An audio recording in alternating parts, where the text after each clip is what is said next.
हजरत हबीब अजमी रहमतुल्लाह अलैह का एक मुरीद अपने बड़ा वो बेचारा मालदार था लेकिन बे औलाद था। मकान खरीदना चाहता था, पैसे उसके पास थे। हज पे जाने लगा तो पैसे पीर साहब को दे गया।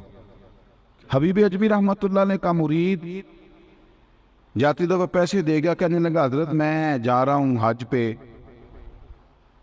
तो बच्चे भी कोई नहीं, बीवी भी इंतकाल कर गई है और ये मेरे पैसे हैं, मेरे लिए को मकान खरीद दीजिएगा, मैं इंशाल्लाह वापस आ जाऊंगा।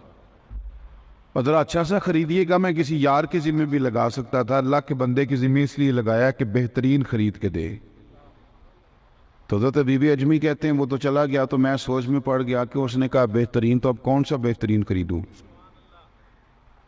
तवज्जो है मेरी बात पर, कौन सा बेहतरीन खरीदूँ? बिल आखिर हजरत ने इस तरह किया कि पैसे यतीमों मिस्कीनों में बांट दिए। शख्स आ गया हज करके वापस, कहने लगा हुजूर मेरा मकान।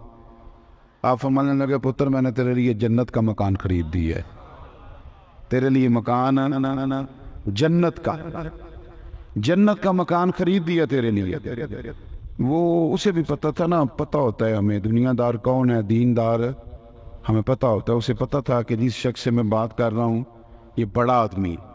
कहने लगा हुजूर मुझे मंजूर है, आप मेहरबानी करें एक चेक लिख दें मुझे, इतना तो मेरा हक बनता है ना, एक रुक्का लिख दें कि आपने मेरे लिए जन्नत का मकान।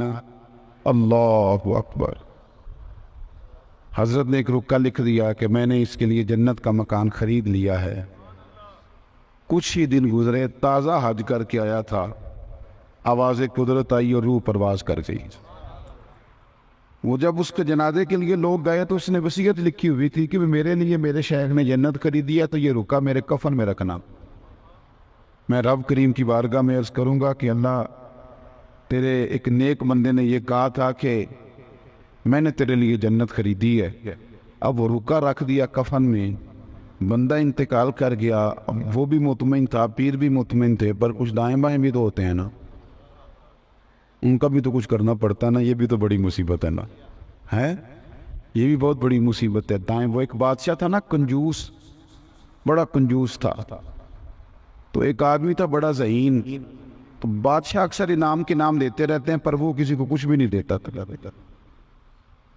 वो ज़हीन आदमी आ गया तो लोगों ने उसे कहा तुझे तब मानेंगे जब बादशाह से कोई चीज़ निकलवाओ। तो वो कहने लगा बादशाह सलामत आपसे इनाम लेना है।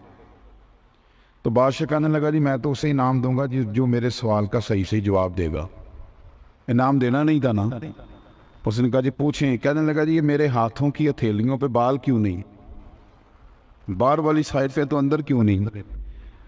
तो वो बंदा बड़ा ज़हीन था। कुछ लोग ज़हीन भी होते हैं, फ़तीन भी होते हैं, अल्लाह ताला उन्हें ये नेमत देता है। कहने लगा बादशाह इसलिए आप क्या हथेलियों पे बाल कोई नहीं कि आप सखी बने, सखावत कर करके ना तो बाल सारे घिस गए हाथों। वो परले दर्जे का कंजूस था, उसे गुस्सा आया। कहने लगा मेरे तो इसलिए नहीं है तो तेरे क्यों नहीं? कहता तुसा दिता बड़ा है तो मैं लिता बड़ा तो दे दे कस गए तो मेरे ले ले। और बादशाह को गुस्सा आया, देना चाहता कुछ नहीं था और गुस्सा आया। कहने लगा तेरे मेरे तो इसलिए, तो ये सारे के क्यों नहीं? कहने लगा आप देते रहे मैं लेता रहा हूँ, ये बेचारे हाथ मलते रहे इसलिए इनके भी कोई नहीं। तो ये कुछ लोग ना दूर बैठ के बेचारे हाथ भी मलते रहते ऐसे मुफ्त में। वो देखो जी फलाना किधर चला गया, फलाना कहाँ पहुँच गया, और छोड़ तू, रब की रहमत पे एतराज़ नहीं करते ना। अल्लाह ने किसी को मुंशी रखा हुआ है कि किसी को पूछ के अल्लाह रहमत देगा, वो जब देता है तो फिर बेहिसाबो किताब ही अता करता है।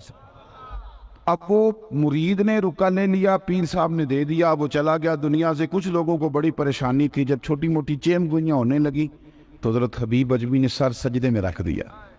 कहने लगे मालिक तो दिलों के हाल भी जानता है और पर्दा पोशी भी जानता है, मेहरबानी कर पर्दा पोशी अता फरमा। तो लोग कहते हैं कि जब सुबह उसके कुछ अजीज़ उसकी कब्र पे गए तो कब्र पे रुका पड़ा था, लोगों को जाके खबर कर दो कि अल्लाह के बंदे ने वादा कर लिया था तो अल्लाह ने जन्नत अता कर दी।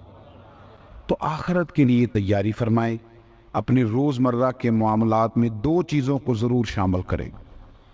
एक तो फ़र्ज़ नमाज तो पढ़नी है ना, कम से कम 2 नफल रात को सोने से कबल, और फिर दुआ अपने लिए, अहलो याल के लिए, सरकार की उम्मत के लिए। इसका ज़रूर मामूल बनाए, ज़रूर। देखो ना यार, अम्मा भी रोज़ कहती है रात को कि तू घर आना है तो मेरा ध्यान भी नहीं पूछता। तो माँ बाप का भी अगर आप तवज्जो ना करें तो ये हाल है, तो रब करीम की तरफ आप ख्याल ही ना फरमाएं। हालांकि उसको ज़रूरत नहीं है हमारी इबादतों की, लेकिन ये तो हमारे लिए है। एक तो 2 नफलों का ज़रूर मिजाज बनाए, और दूसरा बड़ी भी जल्दी हो ना काम पे जाने की, और बड़ा थोड़ा वक्त हो और आप 1-2 रुकू पढ़ ना सकें तो कुरान खोल के सिर्फ ज़ियारत ही कर लिया करें, इसलिए कि कुरान को देखना भी इबादत है। तो इन 2 चीज़ों पर ज़रूर तवज्जो करें, अपनी आखिरत का मिजाज बनाएं। दुआ करता हूँ जो मैंने कहा मेरा अल्लाह कबूल फरमा ले। गुफ्तगू में कहीं भूल गए तो अल्लाह हमसे दरगुजर फरमाए। आखिर दावा अनिल हम्दुलिल्लाहि रब्बिल आलमीन।